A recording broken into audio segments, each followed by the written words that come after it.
এই দেখুন শক্ত হয়ে গেছে একদম, হাতে কিন্তু একটুও লাগছে না।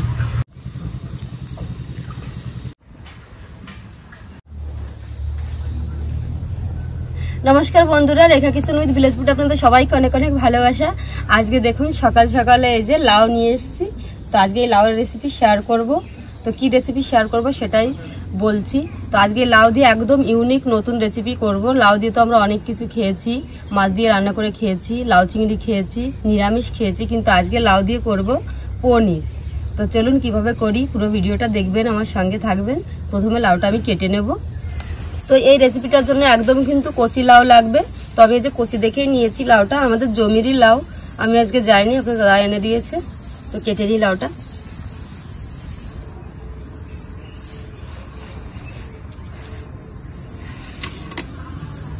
একদম কচি লাউটা।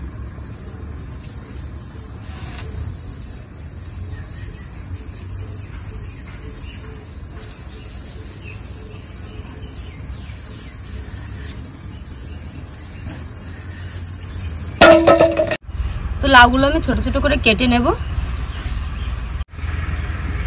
এইভাবে এই যে ডুমু ডুমু করে কেটে নিচ্ছি।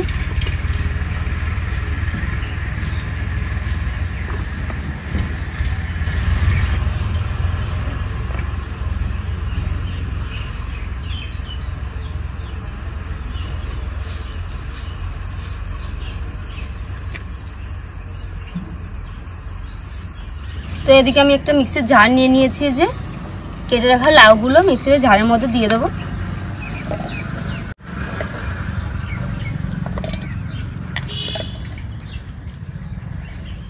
একবারে ধরবে না, আমি দুবার করে দিয়ে নেব।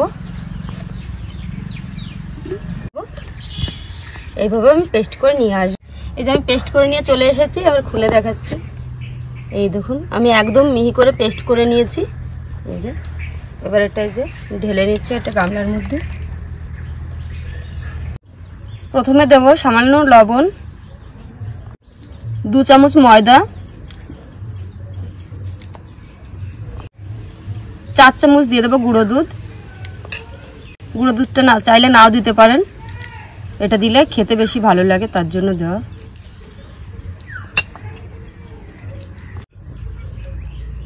আর দিয়ে দেবো 4 চামচ চালের গুঁড়ি। আমি এখানে আতপ চালের গুঁড়ি দিয়েছি, আপনারা চাইলে সিদ্ধ চালের গুঁড়িও দিতে পারেন।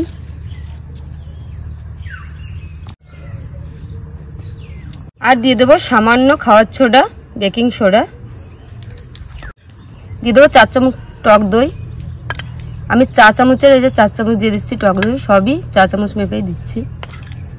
এবার সমস্ত উপকরণগুলো মিশিয়ে নেব খুব ভালো করে।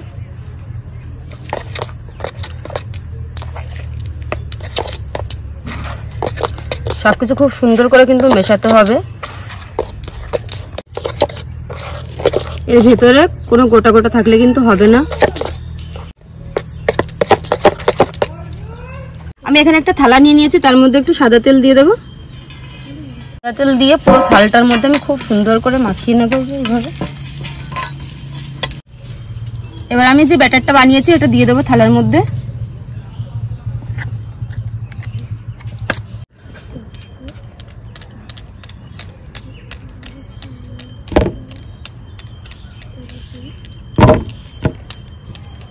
এবার আমি উনুনে কড়াই বসিয়ে দেব। কড়াই দিয়ে দেবো জল। এবারে জলের মধ্যে আমি স্ট্যান্ড বসিয়ে দেবো। এই যে থালাটা বসিয়ে দেব, ঢাকনাটা দিয়ে আটকে দেব।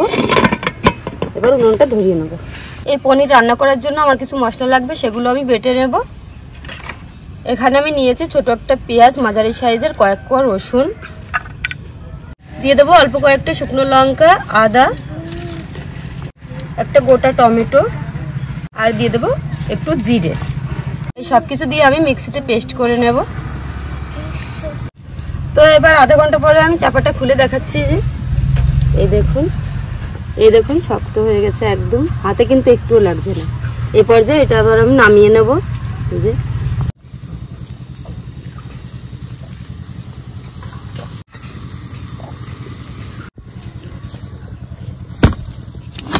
তো আমি পনিরটা ঠান্ডা করে নিয়েছি, এবার কেটে নেব।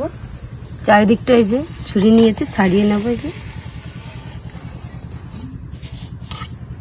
এবার কেটে নেব।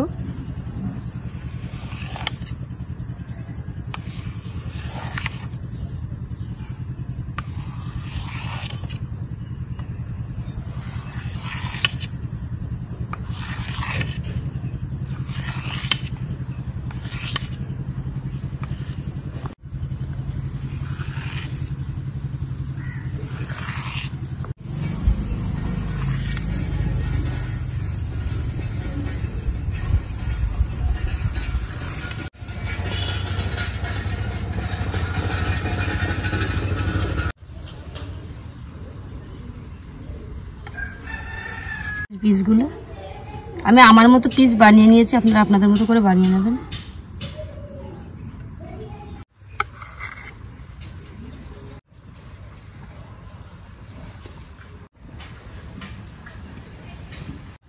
তেল গরম হয়ে গেছে, দিয়ে দেবো পনিরগুলো। আমি একটু ভেজে নেব, ভেজে নিলে ভালো হবে।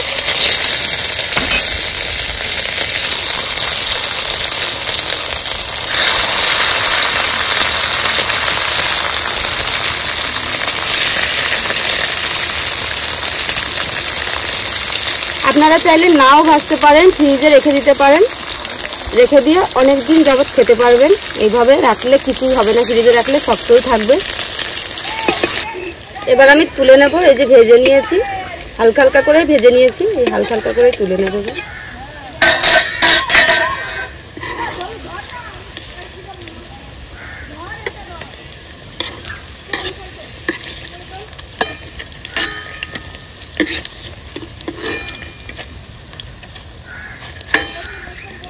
ফোড়নে দিয়ে দেবো গোটা জিরে,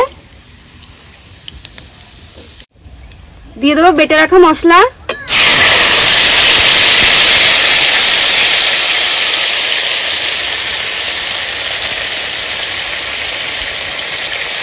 হলুদ গুঁড়ো, লবণ,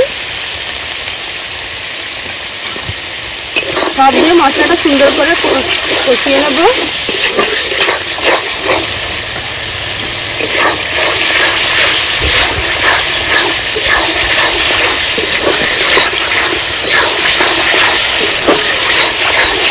তেল না ছেড়ে দেওয়া অবধি আমি সুন্দর করে মশলাটা কষাবো।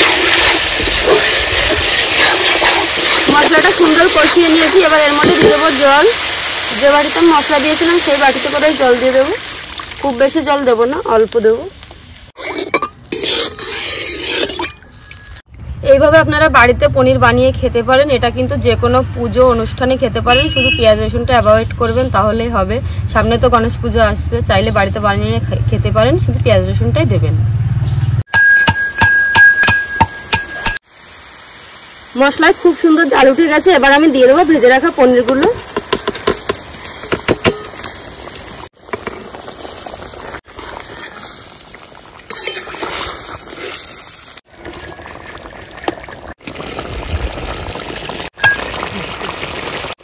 হয়ে গেছে লাউয়ের এই পনিরের রেসিপি। এবার সবশেষে দিয়ে দেবো আমি গুঁড়ো করে রাখা গোটা গরম মশলা। এটা দিলে কিন্তু খেতে বেশ টেস্টি লাগবে। দেখুন, এমনি পনির যেরকম ওই রকমই, একটা পনিরও কিন্তু ভেঙে যায়নি।